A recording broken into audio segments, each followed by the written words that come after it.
Владимир Путин подписал указ, распространяющий упрощенный порядок получения гражданства Российской Федерации на Донецкой и Луганской областях Украины. Новость состоит, собственно, в том, что этот указ наделяет правом получения гражданства России в упрощенном порядке жителей тех регионов Донецкой и Луганской областей, которые находятся под контролем центральных украинских властей. Что вы думаете по этому поводу? Какие цели преследует Владимир Путин? Зачем он этого делает?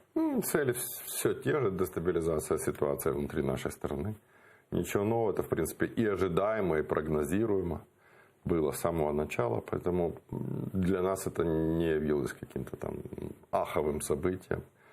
С точки зрения информационного повода, да, это еще один повод заявить о том, что Россия заботится о, как там принято говорить, русскоязычном населении.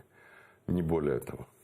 Ну вот смотрите, вы говорите, что ситуация была ожидаема, да? Да. Ожидаема она была сразу после того, как он начал выдавать своим указом паспорта, да, на подконтрольных оккупантам, да, вот этой части. Совершенно Тогда верно. почему это не было предусмотрено, вот то, что он вот это сделает, да, и почему не были предприняты тогда контрмеры, чтобы Путин не пошел на то, что сегодня мы увидели? Почему? Контрмеры приняты, введены санкции. Значит, они были недостаточны? Да, нет, я бы так не сказал. Все дело в том, что в чем принципиальное отличие санкций, которые введены сейчас по отношению к тем санкциям, которые были введены с момента оккупации Крымского полуострова.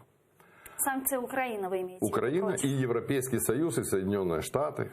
Но мы сейчас конкретно говорим об Украине, о наших контрмерах. Да.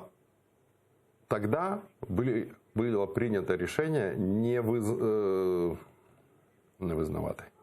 признавать. Вы можете говорить на українському. Добре. Как вам удобно? Не визнавати паспорти, які видаються окупаційною адміністрацією на території півострова. І спочатку всі над цим хохотали-реготали до того моменту, поки мешканці Криму не почали спробувати з цими паспортами потрапити в країни Європейського Союзу. І вони не могли зрозуміти, а чому їх не пускають.